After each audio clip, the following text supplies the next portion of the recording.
Okay. All right. Would like to call to order the January 12th, 2021 Public Works Committee meeting. We'll do a roll call. Jenny Wook, City Council. Bob Himes, Council. Jim Franich, Council. Bob Larson, city staff. Jeff Langham, Public Works staff. Maureen Whitaker, city staff. Okay. Need a motion to approve the minutes of the December meeting. Right, excuse me, the November meeting. So I move to approve the November 10th minutes.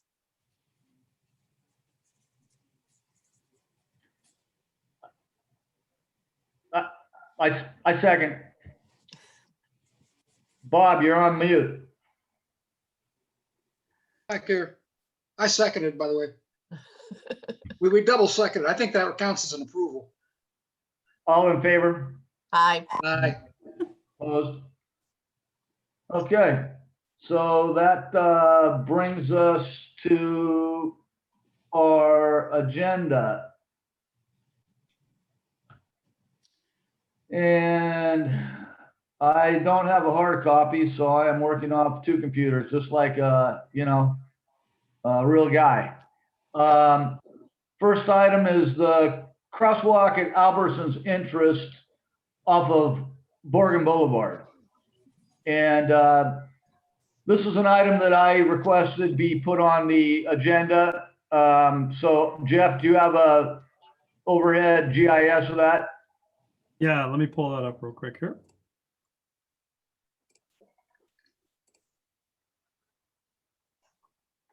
This is a item that when I had my business out that way, I was using Albertsons quite a bit of the time. And can you maybe move that up, Jeff, a little bit and zoom in on, I know you know where I'm talking about.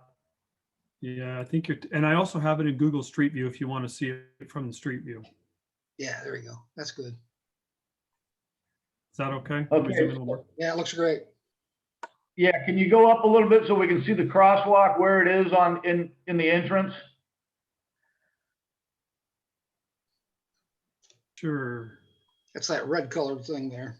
Oh, are you talking? I'm sorry. Oh, yeah. You're talking That's about the it. Yeah. one- I'm sorry. I was thinking the orientation was the other way. Yeah, Okay, So- okay. that's perfect. Thank you. My concern with this is if you are headed eastbound on Borgen Boulevard and you are going to make a left-hand turn into that shopping center, Mhm. that crosswalk is recessed. It's at least, this looks like maybe a car and a half, but in actuality, there's usually, you can't see where the stop sign is there under the trees. Usually there's two cars that are queued up on that stop sign.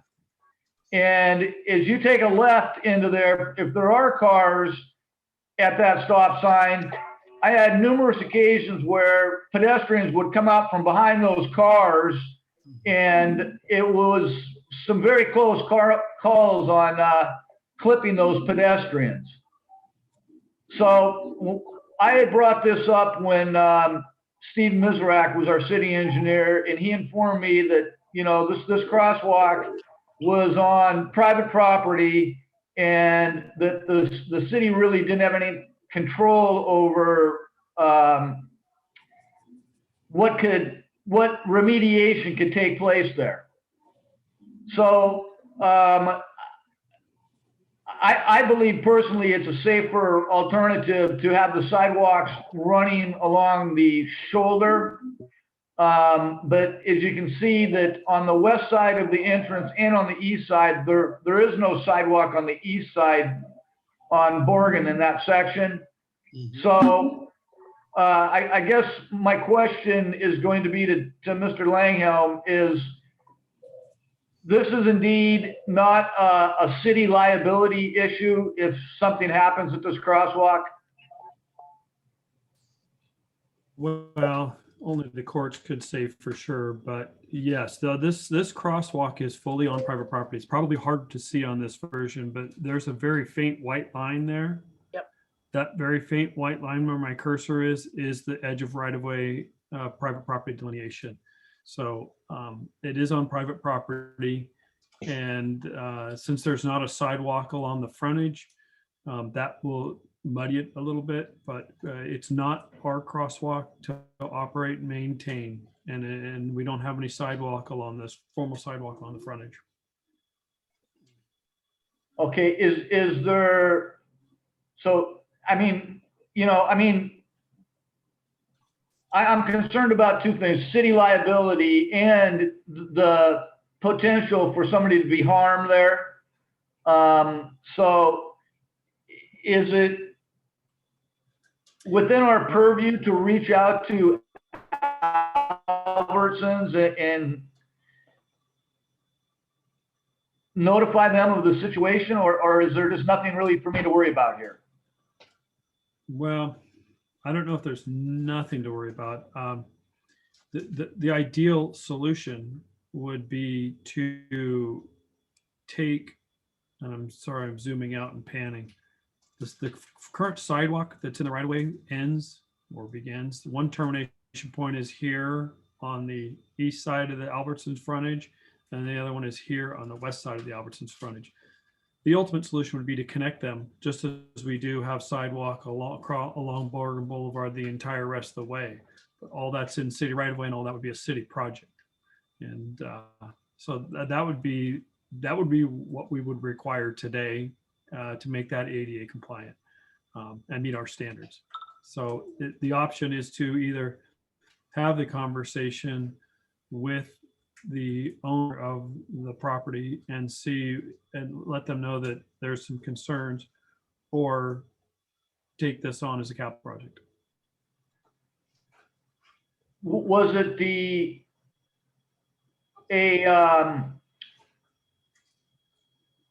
city decision or a joint decision on how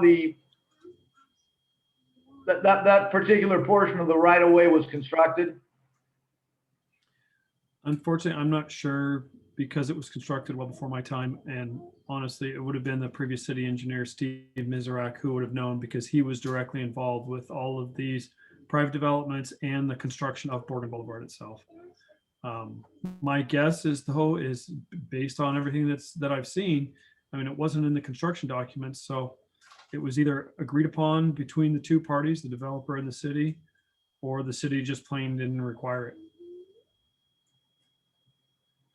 Okay, well, My I'd be guess is that interested if either of the other committee members had any comments about this.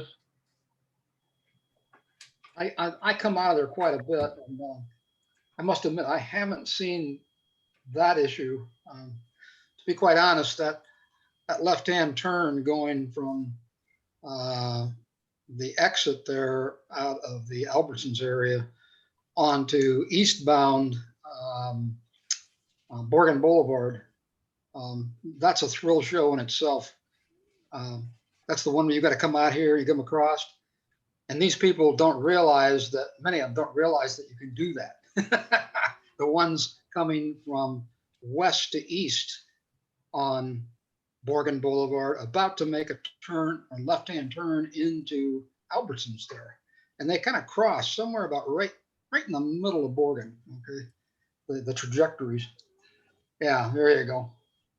And that is thrilling. I don't know what the police records would show in terms of accidents, but I know I've seen several, not major, they were more fender bender variety, to be quite honest, because low speed, thank goodness.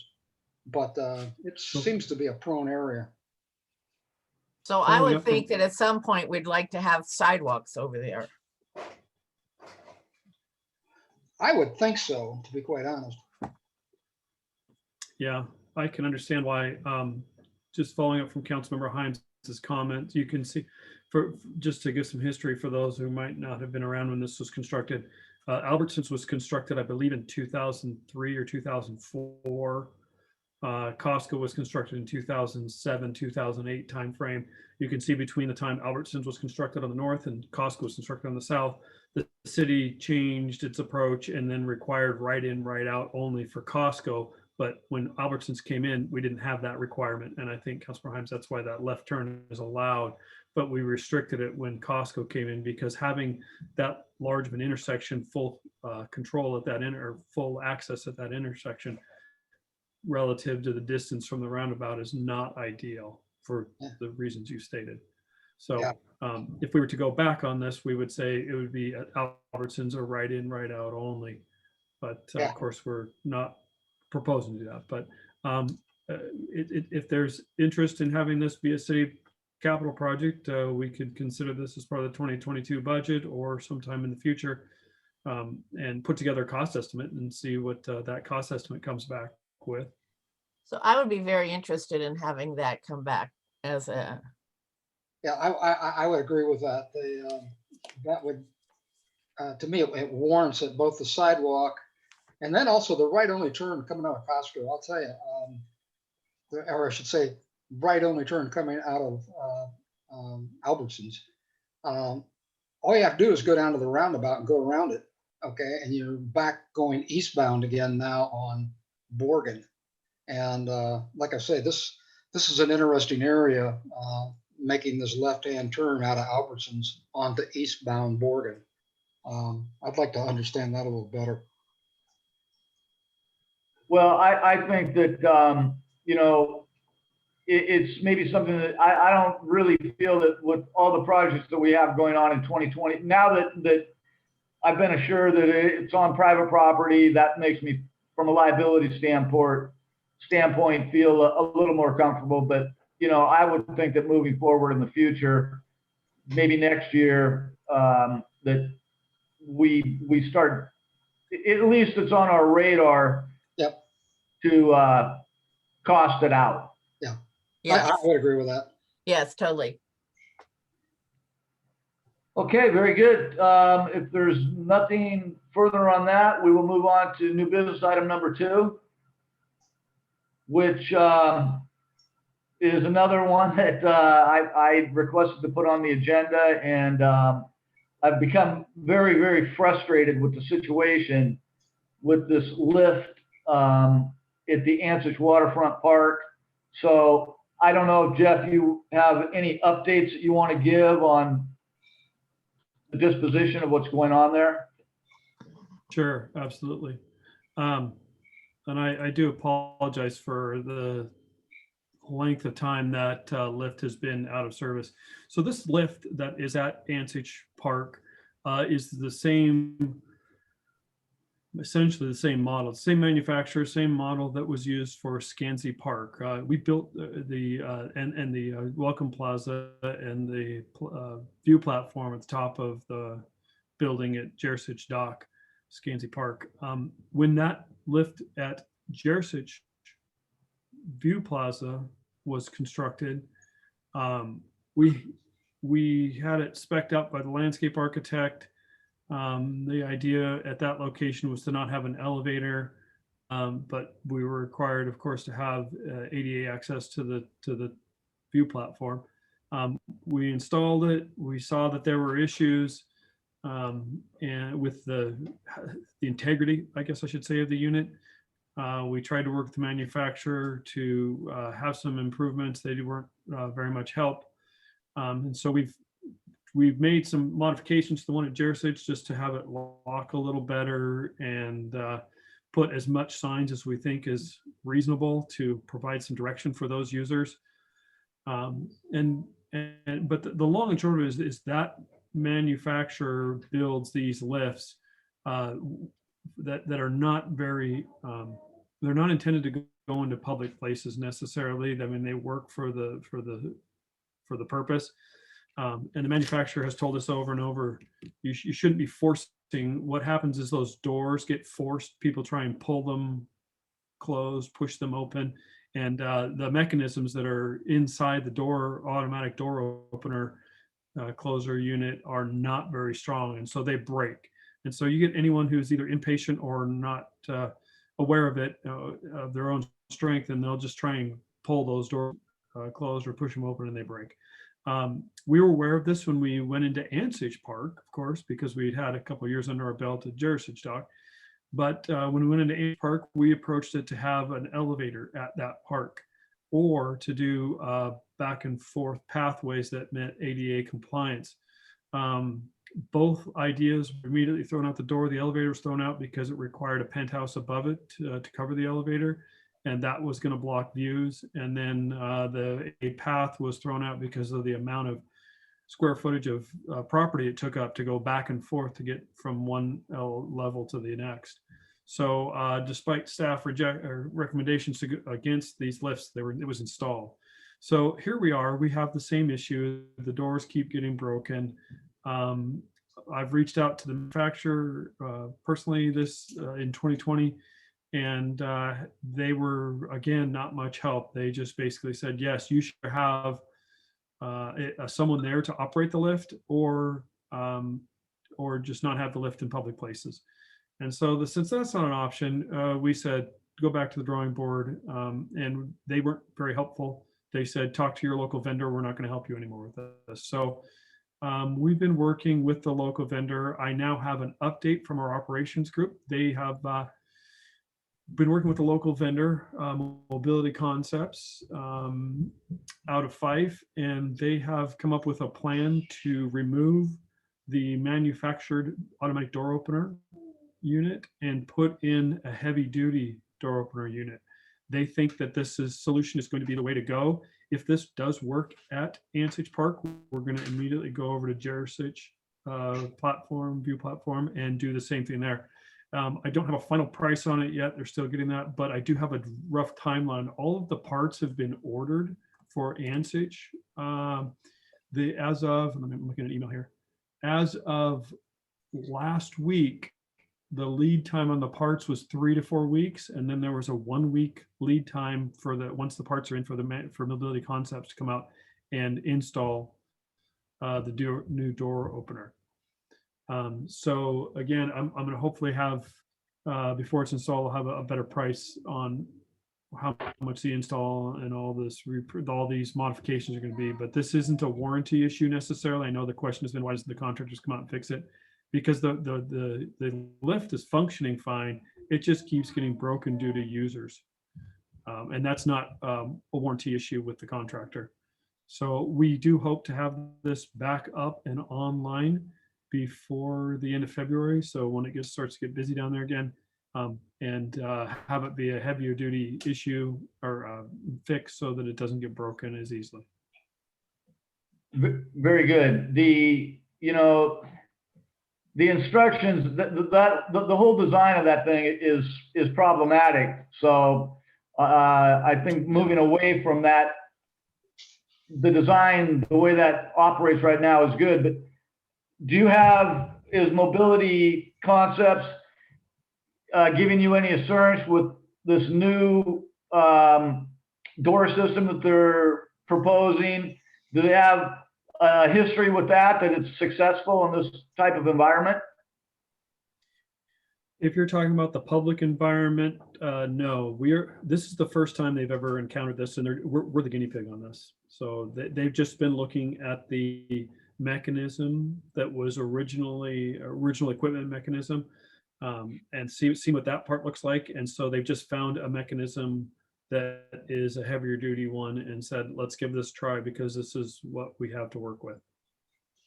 So it's better than nothing, but it's not, I can't say that this solution is going to work well. Would it be appropriate? I'm familiar with Mobility Concepts.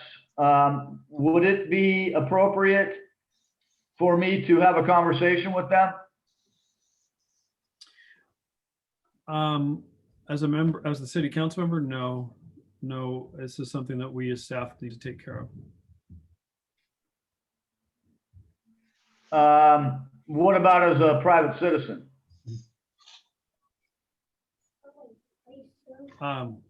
Yeah, I can't stop you from a private citizen, and you can just ask them, I guess, well, for your own example, how that might work better, how they might have a better solution. Perhaps if I could interject, I'd want to know the causation for that, Councilmember Franich, as to what we might accomplish by having you do that. We've got to rely on staff to get this done. I know we're frustrated with it. I'm as frustrated as anybody.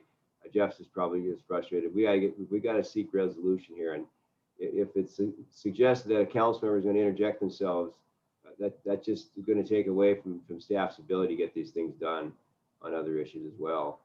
I really want to focus this on making sure staff is doing their job. Well,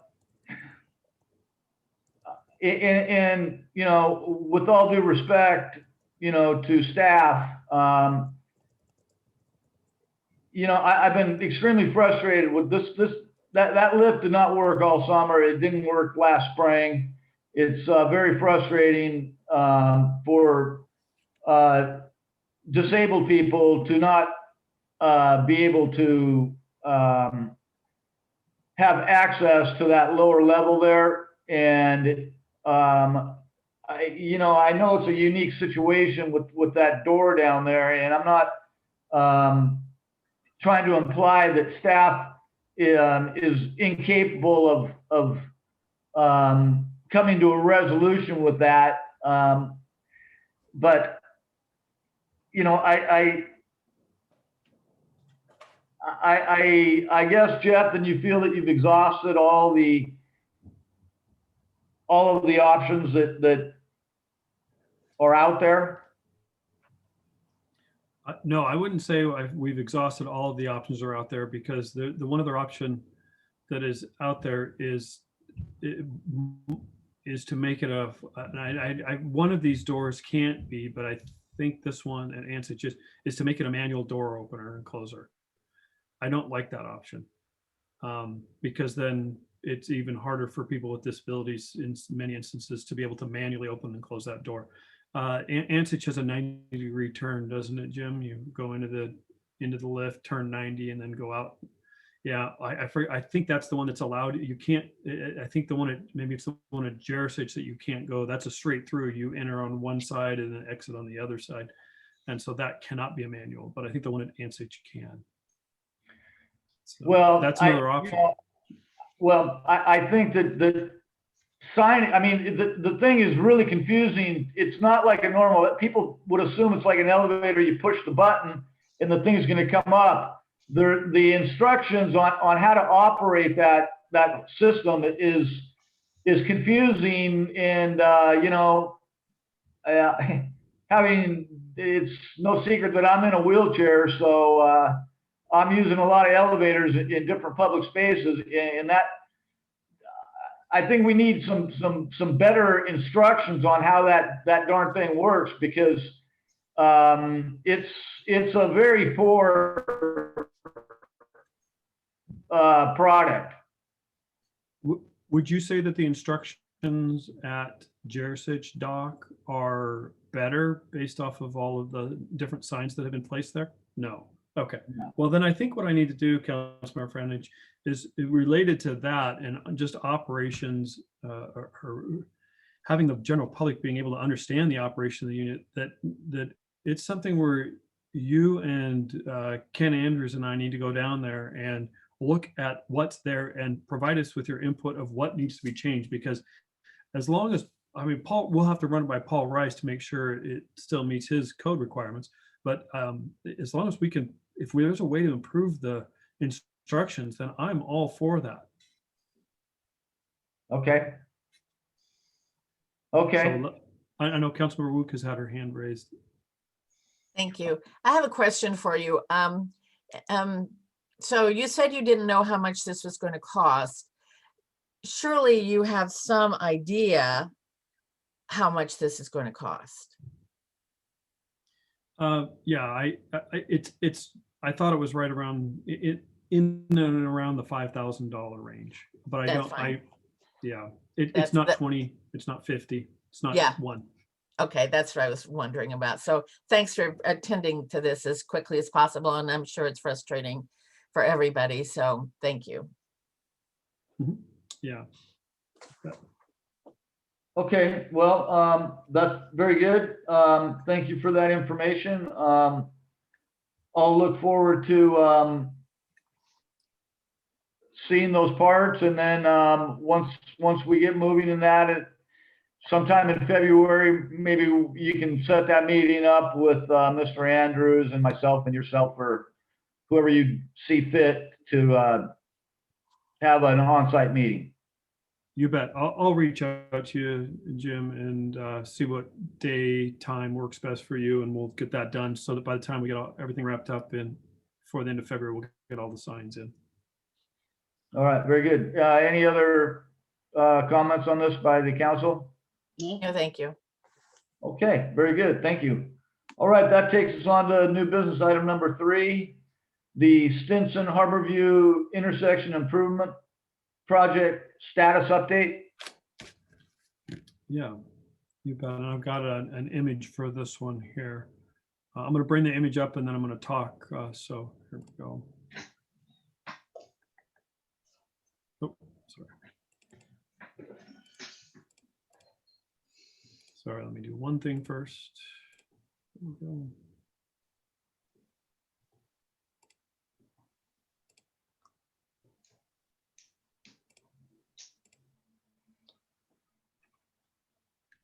Okay, now this is tiny, but let me just, I can zoom in a little bit, but let me just start giving a quick verbal update, and then we can go into more details and look at the images closer in a minute here.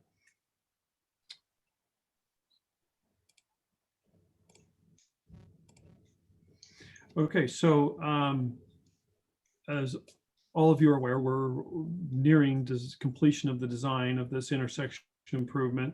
We've completed all the bidding, all the design review board. We've received certificate of appropriateness. We've received all of our shoreline permitting approvals. We are about 85% through the design.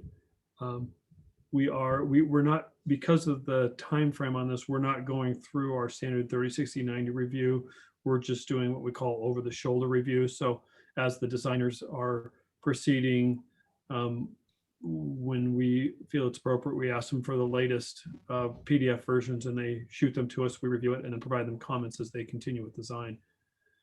And so we're getting close. I'm going to go through next steps here in a bit. Of course, all of you have seen this from the letter that Aaron Holz provided. We have been busily working towards getting all of our right of entries, temporary right of entries, these easements and such, from the property owners near the intersection. One of them, as noted in the memo, the Speedy Auto Glass parcel is one that we need to also have a right-of-way vacation or right-of-way dedication to proceed through construction.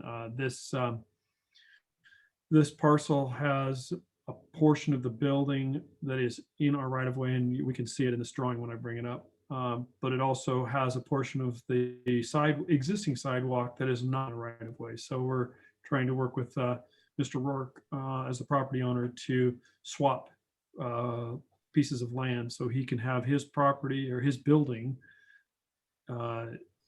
fully on his property, and we can have our sidewalk fully in the right-of-way. And So where that's whereabouts is progressing. that? Yeah, let me switch over here just a second. Sorry, I'm pausing and oops, got too many screens open here.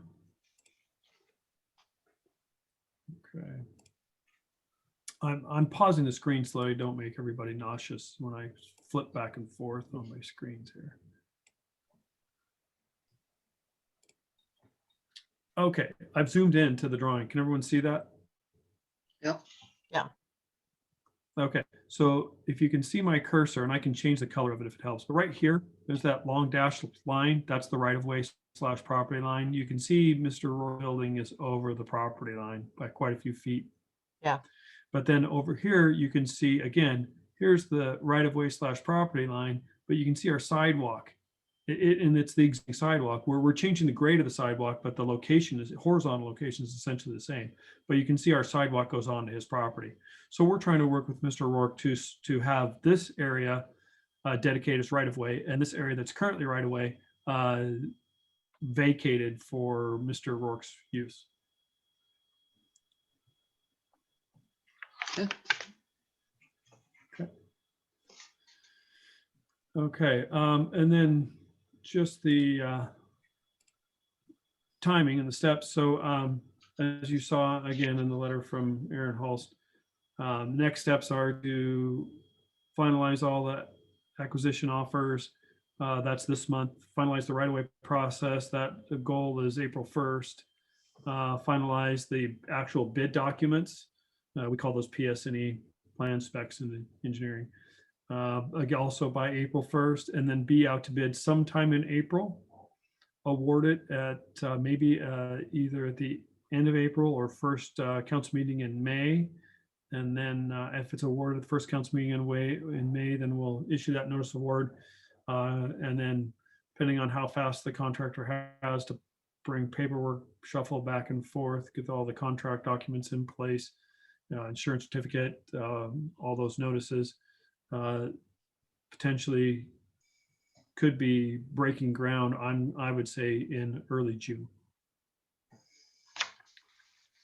So also you saw the project, if we get underway in early June and the weather is decent all through the summertime, the project should be completed this fall. And ideally, we're going to have all the paving completed in October, though if November comes, it's more of a hit and miss type of thing because of the weather.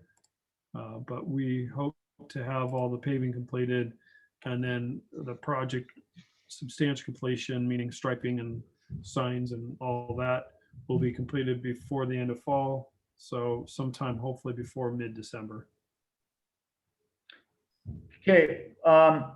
When I was looking at that memo, one of the concerns I had was, you know, we're 85% into this design, and we have not, finalized any of the negotiations that need to take place with the property owners. So, I mean, what is Yes. it? Is it my assumption that regardless of what the property owners' responses are, that it's independent of the design, or could this, depending on what these property owners? Yeah. So those property owners we've been talking with the property owners all along through the design process. What needs to be finalized now is just the formal paperwork. So, but you're right. This is something that I've been pushing staff to get completed so that we can feel good about it. So if there's any hiccups, someone backs out or whatever, that we can have that known now before we go out to bid. So that's why they're hoping to get all those what's listed as acquisition offers and the temporary right of entries all finalized this month, so we can be done with that part. Have they basically agreed to whatever we're proposing? Yes, they have. It's my understanding that they have, though. As far as the only thing I'm not sure about is the right-of-way vacation, right-of-way acquisition process. I'm not sure how far along we are with those discussions with Mr. Work. But the upland property owners have seen this plan, and there's been no pushback. Well, I don't know if they've seen this plan. They've seen a variation of this plan, and correct, there hasn't been pushback. So I've adjusted the screen a little bit.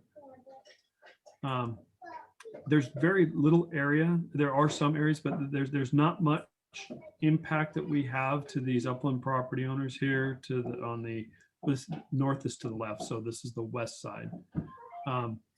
And so there's not a whole lot of impact. The property owners have been working with us. You can see that this one driveway entrance has been shifted over. But in the conversations that our staff have been having with property owners, the property owners are understanding and accepting of what the city's proposing. Yes. Good. And I Okay, have to so say, based on the plan that you showed them, I mean, is the plan that you showed them when you were having these preliminary discussions, 99% similar to this? um, with the layout of the lane configuration, the sidewalks and the roundabout, yes. A lot of the specific details, I don't know if it's as close as 99%. It's close, but it's not 99%. A lot of the upland impacts and property impacts have been known for a while, and so we have been talking with them. What the consultant and designers have been working on a lot most recently is all the water side, our own end boat property issues, grading issues. And I'm trying to get this phone to quit ringing here, so. How long do you expect construction to take? Construction is going to take all of 9 months. So June through November. And is there a drive around some way June through or December, sorry, another? there's no easy one. That's actually one that's been a benefit of us staggering Rosedale Stinson project versus Harborview Stinson project, is that we're trying to minimize the impact to people. We can't have both those intersections closed at once, but there's no easy drive around. It's going to be a lot of driving on gravel roads through this section during construction. Okay, but there will be a way. There will be a way. Yeah, I don't see, though I haven't had the discussion with Aaron and Trent. I don't see a time where we're ever going to be able to close this intersection for more than just a brief period at night. I mean, we might have to close it at night for a while and do some night construction, but I don't see us saying, okay, well, it's closed for the weekend or closed for the next 3 days. I Right. don't see that. Okay, thank you.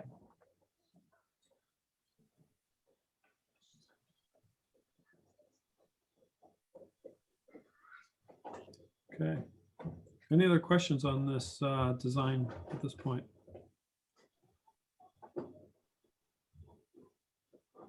Okay. Oh, we lost Councilmember Franich. We did. So if we're not doing both of these intersections at the same time and we're doing Harborview and Stinson first, are we looking at, we must be looking at 22 then for Stinson and Rosedale? No, actually, I'm sorry if I said we were doing Harborview Stinson or Harborview or Rosedale Stinson is going to be done first. We're going to be out to bid with Rosedale Stinson, I think 2 months before, a month before the Harborview Stinson. So it'll be just ahead of it, just by a little bit. Rosedale Stinson is an easier job, a quicker, faster job. There will be some overlap on those two construction projects for sure, but the majority of the construction, the meat of the constructions, they'll be separated. And how long will it take for Rosedale and Stinson to be completed? I think it was about 4 or 5 months. Okay, Yeah, so if we kick off construction in May with Rosedale Stinson, or even end of April, first part of May, then it'll be wrapping up probably by September. okay, and this construction is scheduled to begin hopefully in May. Well, June. Actual groundbreaking will be June. I know that the memo says May, but that's for construction. That's when we award the contract, which of All course right.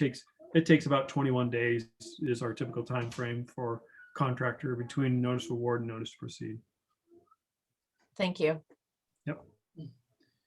And that honestly, the timing works well for this because once we award a contract for the Rosedale Stinson, and then we go out to bid for Harborview Stinson, I would hope that the contractor that received the award for Rosedale Stinson will bid on the Harborview Stinson project, because they will have the same or similar crews right next to each other with similar equipment, and hopefully they will be if they are successful with the Harborview Stinson project, there will be a reduced cost due to mobilization, demobilization, and just proximity of projects. So why that's my wouldn't hope. we bid both of these then at the same time? Good question, and it has to do with federal funding. So the Rosedale Stinson project is federally funded, and if we tie the Harborview Stinson project to it, it will also have to follow all the federal funding standards. So we don't want to do that. Okay, great. But good question. So I don't see Councilmember Franich back in. Oh, there he is.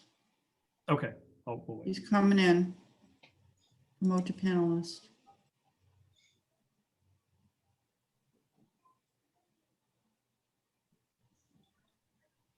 Okay. Come on. There he is. I recall from this morning's public outreach meeting that we are putting in the specs for Rosedale Stinson that will be out to bid by March 29th. And then they're giving the they want the contractor to work on the Rosedale roundabout first and get that done in Right. 30 days. So we get that intersection working so that we don't have two intersections down. So there is a really big push to get this construction started by the end of March for Stinson Rosedale. Construction started by the end of March. I don't know if that's correct. Construct awarded. You're wrong. Maybe. Oh, okay. Do you know that CIP matrix that we put out? We try to keep those dates as accurate as possible when we meet twice a month. So that may be helpful for anyone that wants to kind of keep track of that. And I would pull it up, but I don't know if I can. I'm sorry. I'm sorry to everybody there. I got a hardwired line into my wall, and when somebody calls on the phone, it just interrupts my internet connection. So I'm sorry to make you. Could you pull that diagram back up, please? Sure. Let's see.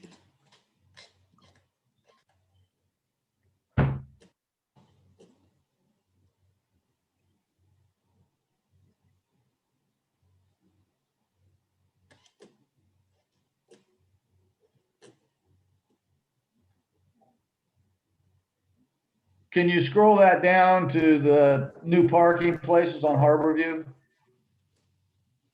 The new parking places on the east side of On the water project? side of Harborview, the on-street parking that's added for the house remodel?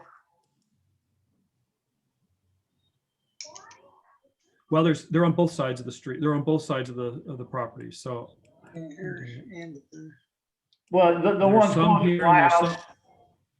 Okay, yeah, there's three here and there's more on the other side of the property project too.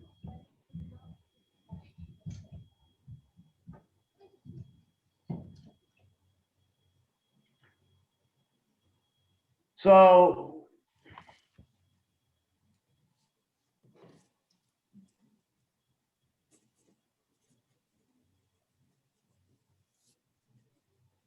I'm assuming that the crosswalk is at the very top of the screen right now. Yeah, it's just off this map. It's not. The crosswalk's right about here. Yeah, okay. So then where do the parking places start? Right here. So this is one stall. This is two stalls. This is three stalls. And then this landing pad here is the new bus stop.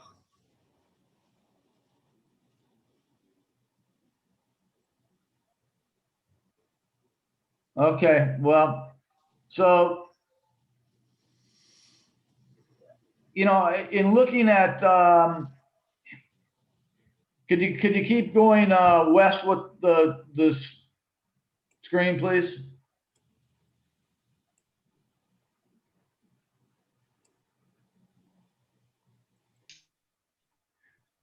Okay, so when I met with you and Aaron down there last summer, I thought that there was going to be a need for a lot more of vegetative plantings that was going to displace a lot of the grassy area.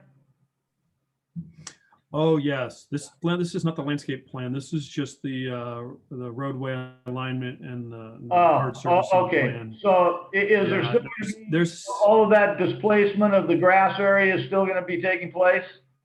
yeah, all of this here where my cursor is all going to be shrubs. So is all of this here. And so is all of this here. All of this will become shrubs. And that's a shoreline management requirement. Yeah, I really believe for the community, that's a tragedy. That grass area is very inviting the way that is laid out now. And, you know, I don't, Well, let me say this, Councilman French. So all of this area that you're seeing where we're planting these shrubs, the grades are going to change significantly because recall that the intersection had to be raised quite a bit on the Edinboat site. So in order to slope it back, and it's already fairly sloped down to the beach and the actual shoreline, but there's a lot of grade change that's going to take place here. And so since we had to disturb it, we're planting back native shrubs, and especially up here along the roadway, those shrubs are going to be low growing. They're not going to be tall shrubs that will, if you're standing over here on the sidewalk, you should still be able to see over the top of the shrubs and see down to the water. But it's not going to be usable area. If it was planted as grass again, it's not going to be as usable as it is today because of the grade changes. You know, that's correct. And, you know, I'm not faulting your department. You know, the push at the beginning of last year to rethought what was vetted very well by the public. And in one council meeting, we changed what 3 months or more of public input to push this roundabout idea. You know, I don't believe that well, I'll just ask any of the council members that are here that were proponents of this. Do you realize how much grade change, how much they have to raise Harborview? Are any of you council people aware of how much that has to be? Yeah, I'm aware in the ballpark. Okay, I can't give you the actual. Yeah, well, I knew it had to go up. 4 feet in certain areas. That's a hell of a lot of change. Yeah. And you know, the whole nature of this intersection, because of this process, is going to change. And at least from the people that I've talked to about it, they're not real happy on losing all of that grassy area. And I think it's a real shame. So I guess that's all. My main question is I thought it seemed a little bit strange that we were to 85% design without having these right-of-way discussions nailed down, because I don't want to get into the middle. I didn't want to get into the middle of a adverse possession discussion. But so I'm thankful to hear from Mr. Langhelm that the impacted property owners are familiar with what the design is, and that they are seem to be going along with without too much problem. So that was one of my main things was, it's just that the timing seemed a little off, that we would be to 85% completion on the design without having the right-of-way issues firmly in place. Yes, and I agree that's not ideal, but because of the conversations we've been having with property owners, I think that's why they proceeded without finalizing those right of entries. And so I'm assuming that it's a 10-foot lane on Harborview going eastbound, or excuse me, westbound, and it looks like 11 feet going south or eastbound.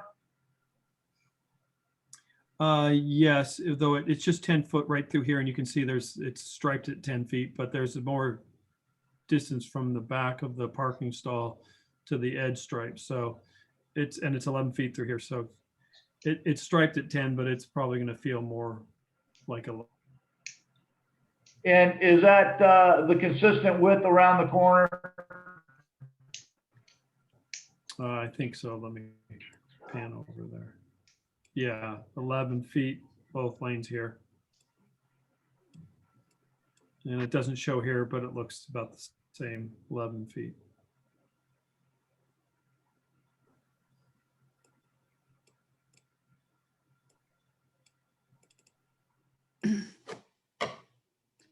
Councilmember Wook's hand is raised. Oh, thank you. Councilmember Wu? Yeah, did you guys finish your conversation, or Jeff was gonna look something up? My question is, I want to go back and talk about the landscaping. So, Yeah, okay, that's fine with so, me. Yeah. so you said that you thought it should allow a view to the water. How can we make it so it not should allow a view to the water, but will allow a view to the water? How can we make sure that that is available? I can't guarantee it because the only thing I can say is that we'll keep it trimmed. If it starts to grow too tall, we'll just keep it trimmed. We're required to do something in the shoreline area that is not grass and instead native vegetation. So, there will be something other than grass there, and we can try and keep that trimmed as low as possible, but that's about as close as I can get today. I know we've changed the design and the makeup of the plants to make sure that we had as low rising vegetation as possible. Okay. Okay, thank you. Mhm.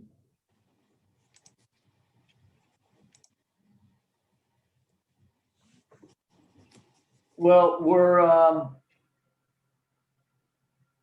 are where we're at with this now. I'm extremely disappointed. I know that people I've talked to are extremely disappointed, and I believe the general population at large is going to be extremely disappointed when they see the final product that happens here. So with Just so that being, you're aware, go ahead. sorry.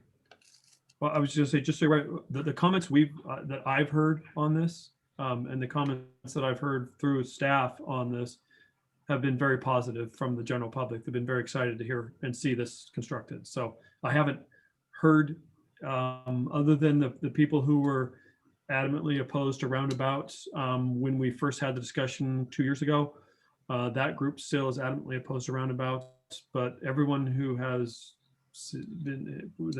asked about this project and asked the status of this project from the public, which granted isn't a whole lot, maybe 10 at the most, have been very excited to see this project moving forward as is. Well, yeah, I mean,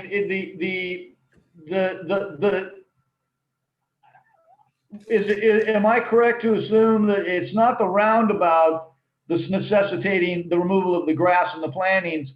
That was an effect from turning the house into a community recreation center and the regrading, the shoreline activity that was happening there. I think it's a combination of both. The roundabout changed the entry exit for the end boat shop. It also required a more level intersection than a three-way signal controlled intersection would have. So it required that. I don't think that with a signalized intersection, that 4.5 foot grade change would have occurred. It would have been less than that, but there still would have been a grade change. So I think the combination of the new access road for the house and also the type of intersection required so much vegetation replanting for the site. Okay, well, I won't belabor it any further. am sure that I made myself perfectly clear where I stand on this. So, is there any other council that have any comments on this? Nothing else from me. Thank you. Yeah, Okay, yeah, nothing from me. Like you say, it'll be interesting. I think the functional characteristics of this intersection, the improvements in the functional characteristics of this intersection will overshadow some of these other things. Because right now, you know, if you're trying to make a left-hand turn in the middle of 5 p.m. traffic from Stinson on to northbound Harborview there, it's a mess. So hopefully this will resolve that, and people will be very happy with it. okay. Is there any public comment? No, there is not. I have not received anything, and there's nobody waiting. Okay, well, I would just like to thank Maureen for her wonderful job with the minutes again. I will say at every meeting, I wish that all of our committees and our Parks Commission staff that takes care of those minutes would follow Ms. Whitaker's example, because she does a very fine job, and I believe it's having the type of minutes that she writes, it makes it a lot more transparent, easy for the public to follow what's going on, rather than the action minutes where you have to go back and listen to a whole recording to get a flavor of what's going on. So thank you very much, Maureen. I'll second that. Thank you. Maureen. Okay, so announcement of the upcoming meeting. It looks like we are back on February 9th of 2021. Councilor Himes, did you have a comment or question? Still, your hand was raised. No, I'm sorry, I was going to speak too, but I'll let Councilor Himes go first. I was muted earlier. Go ahead. Sorry. Go ahead. My hand was not up. I was trying to thank the council for those comments about Mo Whitaker. She does a fantastic job, and I really do appreciate her having a staff. That means a lot to hear that from you folks, and I sincerely mean that. Thank you very much. Oh, thank you.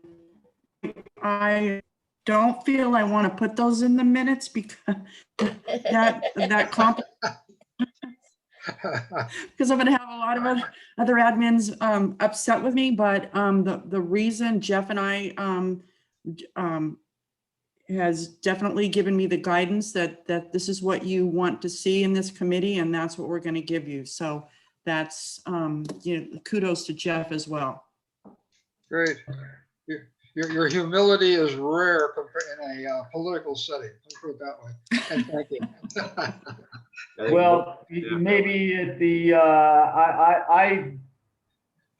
I would like to see it in the minutes, but I mean, I'll let you, you're the one preparing them. So I've been advocating for a long time that these action minutes are just not sufficient, and it can never gain any traction. Maybe this council retreat, as every other one I've attended, I'll bring it up again, and maybe Councilmember Himes and Councilmember Wook can testify to the fact that these more comprehensive minutes are very useful and helpful. They are. They really are. It goes beyond just we talked about something. You can actually get a sense of what's going on and kind of where we're heading. Okay. And that's rare in some of these other minutes. All I get is, well, we talked about it. Well, yeah, we talked about it. So the minutes you have are great. They give you a sense of what's actually going on. You know, what the problem is with that is that Oh, I know. the time commitment, and I don't know how. I mean, we need to have several clerks and everything upstairs to be able to keep up with everything. Yeah. We have a lot of meetings, and I know Molly's dancing as fast as she can. And gosh, so that's the part, I guess, if you want to pay for it. See Bob, he'll handle that. Bob will wave his magic wand. That's right. We gave him one. All right, well, very good. If there's nothing further, then just need a motion to adjourn. Move to adjourn. Second, All in favor? Aye. aye. Aye. Opposed? Okay, meeting adjourned. Thank you all very much. Bye, everybody. Take good care. Aye.